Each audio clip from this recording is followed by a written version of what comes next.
asalaamaaleykum mbokki Sénégal asalaamaaleykum mbokki diaspora bi may dellu si waat tey ci les vidéos de Barthélémy Diaz l'officiel ñoo waxtaan si ak yéen mbokk yi particulièrement yéen askanu Ndakaaru Njaay et en général bien sûr askanu Sénégal ñëw na leen comme fii biir Sénégal couvre-feu bi jeex na daanaka activité politique yi day daal di reprendre mais fàttali askan wi que balaa ñuy installer couvre-feu bi ñu ngi doon def ay visite de proximité di dugg ci kër yi di dugg ci gox-goxaani di waxtaan ak mbokk yi di préparer tamit lii di élection locale ak tamit jéem a xool nu ñu mën a doon bennoo pour mën a siggil Sénégal ci élection législative yi. mbokk yi lu tax lu mu leen di wax mu nekk lu ma ñor te ma am yaakaar dina tamit doon lu leen di ñor parce que lu jot a xew ci fan yu ñu passé nii mooy xeex yu askan wi doon xeex pour jëlee fi nooteel ak yebel xeex boobu naam am nañ ci kontante wante damay ñaax askan wi bu leen ci naagu parce que waa ji di président Macky Sall du dellu ginnaaw bu leen ci am xel ñaar du bàyyee tamit lu mu nekkee woon parce que moom moo xam lu ko mbir bi jaral wante lu mu leen bëgg a wax mooy yéen lépp lu ngeen am ci yaakaar ci ëllëgu Sénégal nu ko doon waxee ci tubaab Albert Einstein nee na il ne faut pas compter sur ceux qui ont créé des problèmes pour les régler daanaka su ma ko tënkee ci wolof mooy bu leen am yaakaar ci saay-saay yi ngeen xam ne ni ñoom ñoo leen indil ay tolof-tolof pour ñoom ñu daal di lijjanti seen tolof-tolof duñ ko def kon nag képp ku leen bëgg a gëmloo ni que président Macky Sall dina amnistier Karim Wade ne leen ko Barthélémy Diaz nee na wax jooju dëppawul ak dëgg képp ku leen bëgg tamit gëmloo ni que dina gracier wala dina amnistier maa ngi jégalu di amnistier plus ou moins kii di Khalifa Sall tamit ne leen ko Barthélémy Diaz lu mu wax mooy wax jooju dëppul ak dëgg su leen waxee tamit que président Macky Sall dina def kenn lay kattanam pour que procès caaxaan bu ñuy woowee mooy seen procès affaire Sweet Beauté Macky Sall dina ci def kenn kattanam pour que kii di Ousmane Sonko ñu mën ko setal tamit na ngeen ko wax ni que Barthélémy Diaz nee na wax jooju dëppul ak dëgg kon nag lii di fulla lii di fayda lii di jom ak gëm ëllëgu Sénégal mooy ñu bokk ndey bokk baay mën a doon benn say ci élection locale loolu mën a nekk tamit benn exemple pour ñu mën a gën a yombal lii di unité bu ñuy namm ci élection législative ci 2022 bi parce que suñu nammee ñun amnistie mooy moo xam ci Karim Wade moo xam ci Khalifa Sall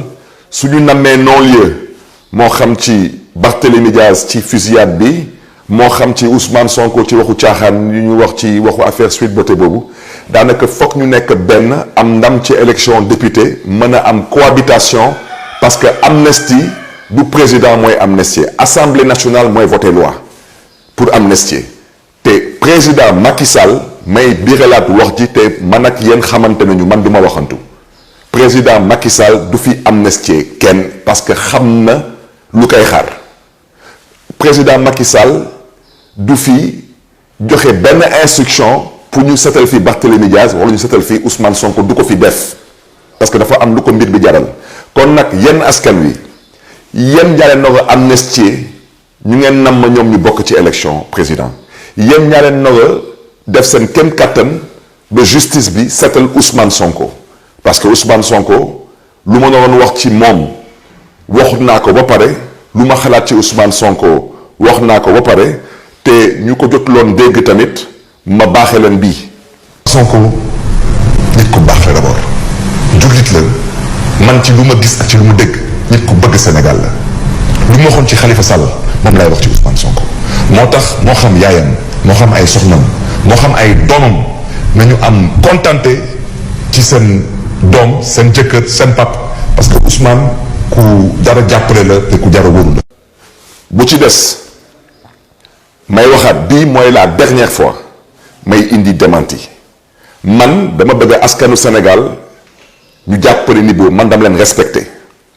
te man du ma laam-laame du ma waxaale ñit nor ma respecté bii mooy dernière fois bu may indi démenti maa ngi jéglu nag bu baax a baax ci askan wi wante yéen noogu leen nangu kuy fooye seen xel munu leen gis ay nit yu mel ni Barthélémy Dias saa bu du fa boppam ma jox leen suma lépp teg ci nag fulla ak fayda jël suma bakkan bi teg ko ci xottu gerte ñu may bëgg a dëkkaloo fu ma dëkkul ku ma respecté wul ma respecté suma bopp bii mooy dernière fois bu may indi démenti na ngeen xàmmee ak di ràññee baat bi waaw te nee naa leen saay bu may wax man Barthélémy Dias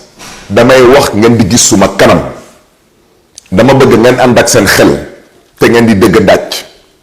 le 5 mars 2019 fii ci réew mi nit jël na suma baat di ko utiliser ñu génne élection présidentielle ñuy woote ay fitna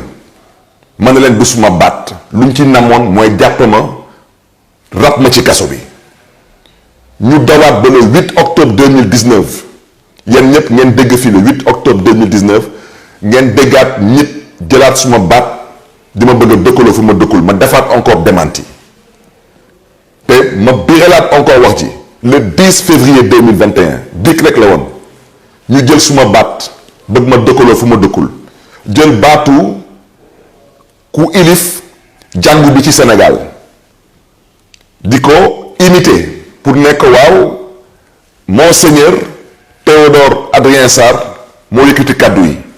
te ñun ñii ñu xam ne ni que loolu dëppul ak dëgg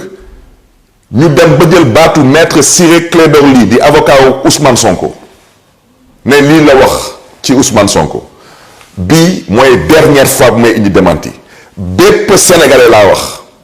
sa xel wala sa bopp xaw woyof ba ñu koy fooyee ba nga bëgg a gëmloo ni que waa damaa dégg baatu Barthélémy Dias yow mii ne la yàlla may xolu muñ ñuy jël suma baat di ko bëgg a utiliser lu ñu namm ci loolu mooy jaxase na ak Ousmane Sonko yenn sénégalais yi ni wax naa leen fan la Ousmane Sonko toll ci man te man dama koy assumer wax naa leen Ousmane Sonko maa ko bëggal suma bopp te amul kenn ku ma dëgg Sénégal may wax ci ay waxu ay caaxaanu ay xawma ay affaire ay suite beauté jot boobu awma ko parce que man kenn du fooy suma xel ëllëgu Sénégal moo ma ñor moo ma tax a jóg kon nag ay fake news ak xawma ay waxu ay caaxaan ay réseaux sociaux du ma ci dugg te fu may daanale ci wax bi dama ne benn violeur kese képp rek dong moo am Sénégal mooy kuy violer seen àq ak seen ay yelleef mooy kuy violer seen ëllëg daanaka di violer la constitution du Sénégal ak ku nga xam ne ni mooy violer les lois et les règlements de ce pays kooku c'est le seul violeur dans ce pays nee naa leen lu ma xalaat ci Ousmane Sonko ku ko mën a gëm nga gëm ko ku ko mënul gëm na la yàlla may xolu muñ te ku ma dégg na ngeen jàppale Ousmane Sonko parce que ku jar a jàppale la fa laa mën a yem ci wax ci bu ci des nag mbokk yi maa ngi ñaax ñépp ñu bokk ndey bokk bàyyi fu ñu jëm ku bëgg a dem nañu ku bëggul dem nañu parce que Sénégal kenn moomu ko du moomeelu kenn et je reviens à ce que j'ai dit il faut une unité et à ce titre j'invite tous les Sénégalais à faire preuve de patriotisme et de responsabilité il n'est pas une fois de plus l'heure de prêter le flanc ou d'être faible d'esprit kon nag mbokk yi di gërëm ñëpp di sant ñëpp di jéglu tamit ñëpp di jox tamit dig ndaje askanu Ndakaaru di ngeen ñu gis di ñu dégg ci gox-goxaati biir Dakar je le répète nous sommes candidats à la mairie de Dakar c'est notre responsabilité c'est notre choix et avec le peuple de Dakar nous allons redresser une fois de plus la barre je rappelle que Dakar n'est pas négocié